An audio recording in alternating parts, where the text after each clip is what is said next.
Kase mwen zem kase net baz. Mwen ka kapapa. Fè di avèm. Yo. Baz, ak gen la va. Gen la biti. Wè ak gen la men. Ah, mon cher, m'pose men. Dan do bien faire l'embryon là va. Ah, ki bo va? Ata men, on pa men gen men. Se men. Sak tombe. Cham de gang men maka mi se men, mi se majere mbaz. Men bon sou li. Ase te pou manje, mi se manje am. An get. But mal pipi men manje am. Kase sa. Dene men encore biti men, malan ba biti men. Kote mi se. Mwen kaka sa, jodi an swa mtouye, mi se tuye, mi se baka kouche madame mwen. Mba mi se madame mwen baz. Mwen sa pase.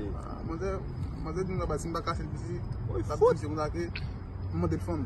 E pi yo, biti, jemwa monsieur bi cherche la, mi se baka je go se fom sa to. Mwen ba la jem de fom. Touche se kon spaghetti men. Ah, mon cher. Si mpala mba mwen sa bisi a fe malirezan lo pase men. Moun yo jodi yo tout di sa ma fe. Yo. Mwen se kwek, Pa ene ki vras kase fom sa men. Yo, pwala se fom ale men. Bam karete nou basi konen men. Oh shit, baz. Oh, kom se wala. Non kaka mi se. Yo, nou pa bese kou mwen chita mwen che. E la wa fon mwen che men. E la touche che. Mwen kaka nou wapa. E la touche che, wa fon men. An fe kom se nou bata pale sou li men. Yo ki ba, mwen kase net baz.